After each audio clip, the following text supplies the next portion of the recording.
Halo sahabat Muhabbah TV. Selamat datang di kisah inspiratif yang nyata di kehidupan kita.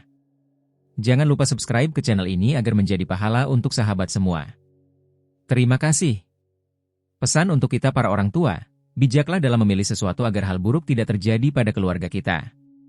Banyak kejadian yang serupa dengan cerita ini terjadi di sekeliling kita.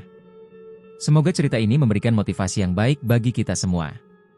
Di Desa Labu, sebuah desa terpencil yang terletak di kaki gunung, terdapat sebuah padepokan megah bernama Padepokan Umpah. Dikelilingi perbukitan hijau, desa ini terkenal dengan ketenangan dan keindahan alamnya. Padepokan ini telah lama berdiri dan dikenal sebagai pusat pengajaran agama yang murni, menjadi tempat yang dihormati oleh masyarakat sekitar. Nama besar Padepokan Umpah tidak hanya terdengar di Desa Labu, tetapi juga di desa-desa tetangga, sehingga banyak santri yang datang untuk belajar ilmu agama. Ustadz Wahab, pemimpin padepokan yang berwibawa dan penuh kebijaksanaan, tiba-tiba meninggal dunia 5 tahun lalu karena serangan jantung. Kepergiannya meninggalkan kekosongan besar, baik dalam pengajaran maupun kepemimpinan. Desa Labu yang sangat menghormati almarhum Ustadz Wahab pun mulai khawatir akan masa depan padepokan tersebut. Santri dari berbagai desa perlahan mulai meninggalkan padepokan karena tidak ada lagi sosok pemimpin yang bisa mereka teladani. Dalam kekosongan ini, muncullah seorang pria bernama Ali yang mengaku sebagai murid almarhum Ustadz Wahab.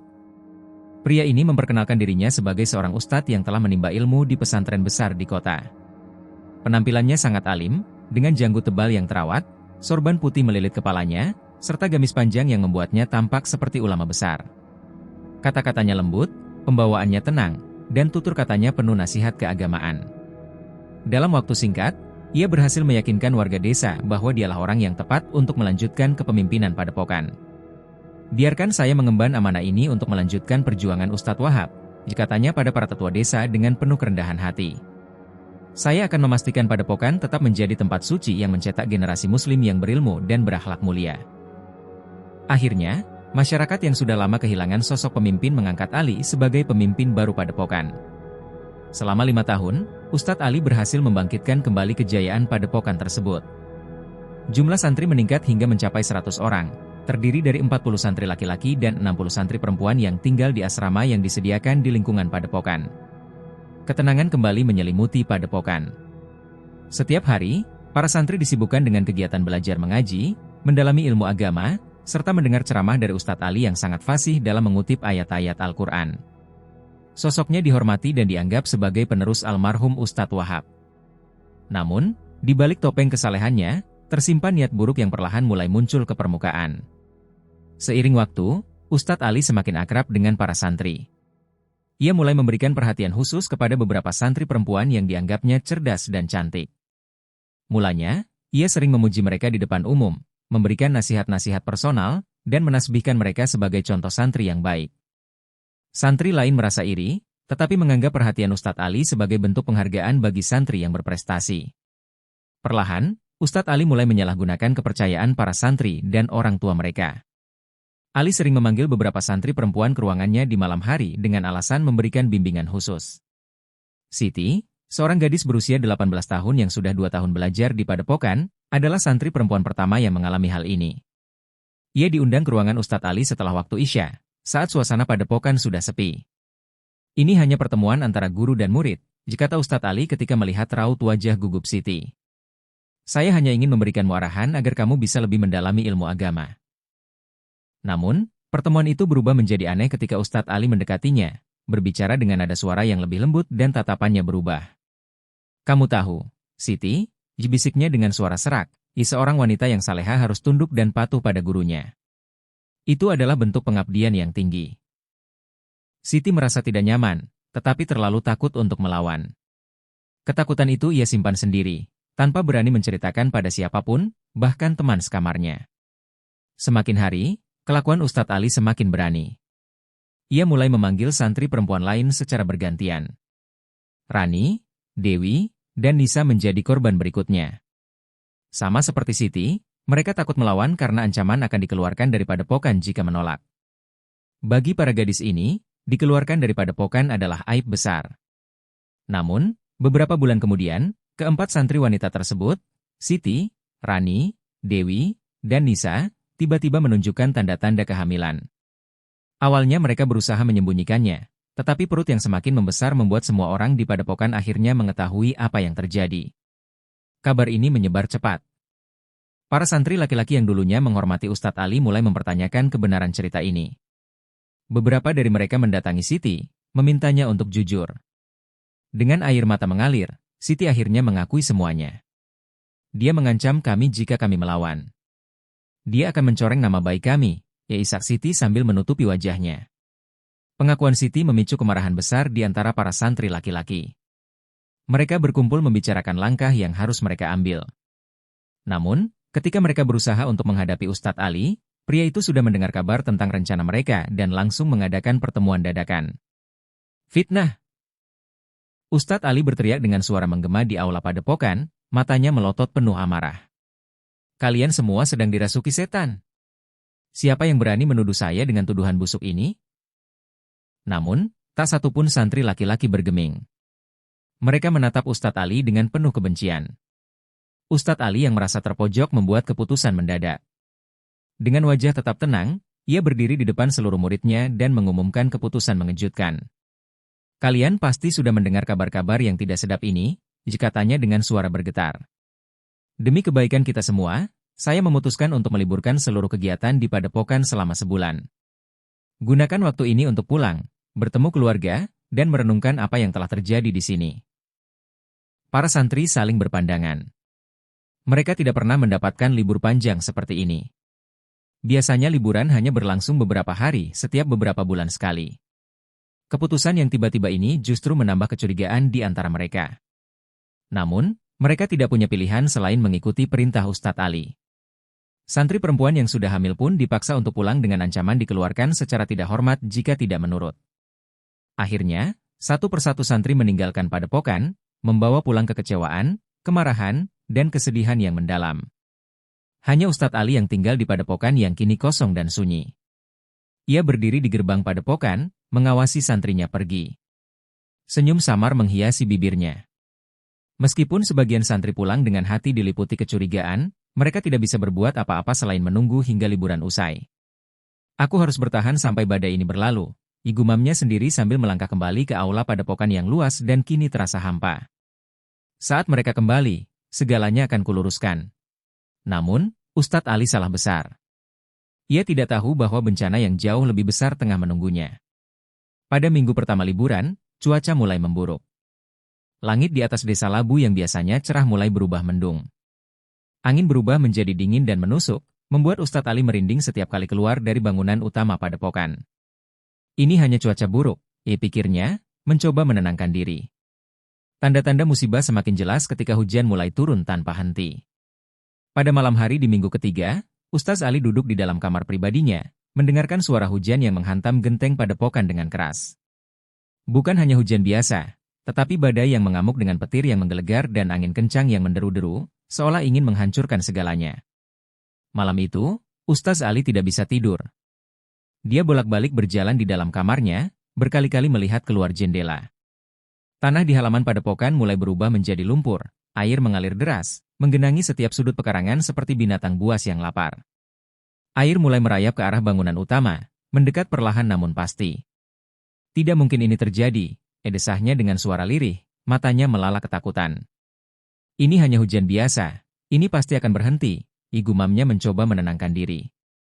Namun, hujan justru semakin deras, semakin menakutkan, seolah-olah langit sedang menangisi dosa-dosa yang telah dia lakukan di tempat itu. Padepokan yang dulu megah dan kokoh kini seolah menjadi pulau kecil yang terjebak di tengah lautan air berlumpur. Pada hari keempat badai, genangan air yang semula hanya di halaman kini sudah mencapai pintu-pintu bangunan utama.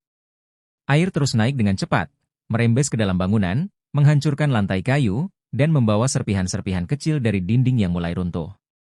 Padepokan yang biasanya penuh dengan suara lantunan ayat suci kini hanya diisi dengan suara gemuruh hujan, angin yang meraung, dan gemericik air yang semakin lama semakin deras. Ustadz Ali terjebak di tengah padepokan yang nyaris tenggelam, tanpa tempat baginya untuk melarikan diri. Jalan menuju desa sudah tertutup oleh banjir besar, dan satu-satunya jalan keluar adalah dengan berenang melintasi derasnya arus air yang mengamuk. Ini hukuman, ia teriaknya dengan putus asa. Kedua tangannya mencengkeram erat pintu kamarnya yang mulai bergoyang. Ini hukuman atas apa yang telah aku lakukan. Ketakutan menyelimutinya saat ia menyadari kebenaran yang selama ini ia abaikan, para santri yang dihamilinya dan para gadis muda yang ia paksa menurut kehendak bejatnya. Semua dosa itu kembali menghantuinya. Banjir besar ini bukan sekadar bencana alam, ini azab yang dikirimkan Tuhan untuk menghancurkan tempat yang telah ia kotori dengan perbuatan terkutuknya. Pada malam kelima, genangan air sudah mencapai setinggi pinggang. Di dalam bangunan utama, Ustaz Ali berusaha menyelamatkan barang-barang berharganya, uang, perhiasan, serta kitab-kitab suci yang sering ia pamerkan untuk menutupi niat buruknya. Namun, semuanya sia-sia. Air terus naik, merusak segala yang disentuhnya.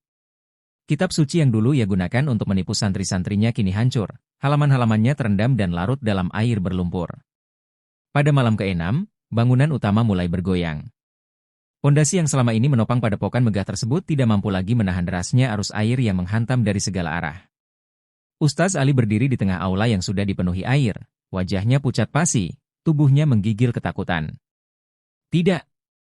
Ini tidak mungkin terjadi, jeritnya, suaranya tenggelam dalam raungan angin dan gemuruh air yang semakin deras.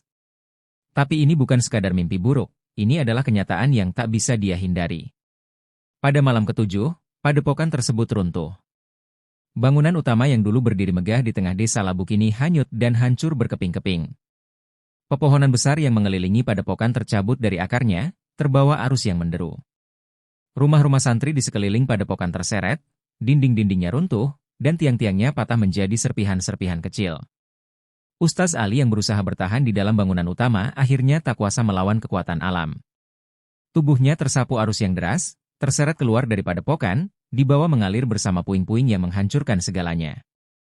Ia berusaha berenang, mencoba bertahan dengan sekuat tenaga, tetapi derasnya air tidak memberinya kesempatan. Air yang dingin dan berlumpur seakan menariknya ke dasar, hingga tak bisa bergerak. Di tengah derasnya arus banjir yang mengamuk, Ustaz Ali berjuang mati-matian untuk tetap berada di permukaan. Ia mencakar-cakar, meronta, dan mencoba mencari sesuatu untuk berpegangan, namun tak ada apapun selain puing-puing bangunan padepokan yang hanyut bersamanya. Banjir yang begitu besar seolah menelan seluruh padepokan tanpa menyisakan apapun. Bahkan bangunan utamanya yang kokoh lenyap tanpa jejak. Tubuh Ustaz Ali terombang-ambing, tergulung, dan dihantam oleh potongan kayu, genteng, dan runtuhan lainnya. Setiap kali ia mencoba menghirup napas, air berlumpur masuk ke tenggorokannya, membuatnya terbatuk-batuk, sesak, dan hampir tenggelam. Wajahnya yang dulu penuh kesombongan kini hanya menyisakan kepanikan dan ketakutan yang tak terhingga. Tidak. Ini tidak mungkin, teriaknya sekuat tenaga, meski suaranya tenggelam oleh raungan banjir yang terus menghancurkan sekelilingnya. Pada akhirnya, pusaran air itu menelannya. Tubuh Ustaz Ali tersedot ke dalam lubang hitam yang dingin, gelap, dan mencekam. Kesadarannya perlahan pudar, yang tersisa hanyalah kenyataan bahwa ini adalah akhir baginya, akhir yang sangat mengerikan. Banjir besar itu berlangsung selama 7 hari 7 malam, menghancurkan desa Labu dan sekitarnya tanpa ampun. Ketika air akhirnya surut pada hari ke-7, yang tersisa hanyalah kehancuran total. Tak ada satupun bangunan yang tersisa, tak ada satupun tanda bahwa di tempat itu pernah berdiri sebuah padepokan besar dengan 100 santri. Ketika para penduduk desa yang tersisa menelusuri lahan bekas padepokan, mereka menemukan kehancuran yang menyisakan hanya puing-puing dan lumpur. Tak ada yang selamat, tak ada yang tersisa. Di mana Ustaz Ali? Tanya seorang penduduk desa, memandang reruntuhan yang tertutup lumpur. Namun, tidak ada yang tahu. Tak ada yang melihat apa yang terjadi pada Ustaz Ali, dan tak ada yang menemukan jenazahnya di antara reruntuhan. Ini azab, dibisik seorang wanita tua yang berdiri di tepi lahan bekas padepokan. Azab atas dosa-dosa yang dia lakukan. Kisah tentang kehancuran padepokan tersebut menyebar dengan cepat ke desa-desa sekitarnya. Penduduk yang melewati lahan bekas padepokan sering mendengar suara-suara aneh di malam hari, suara rintihan, jeritan, dan tangisan. Beberapa orang bersumpah melihat sosok bayangan seorang pria yang terjebak di dalam lumpur, meronta-ronta seolah meminta tolong sebelum akhirnya menghilang di telan kegelapan. Roh Ustaz Ali tidak tenang, kata seorang dukun desa yang datang untuk memeriksa tempat itu. Dia masih terperangkap di sini, terjebak di antara dunia ini dan dunia lain. Hukuman untuknya belum selesai. Orang-orang yang mendengar ucapan itu hanya bisa merinding ketakutan.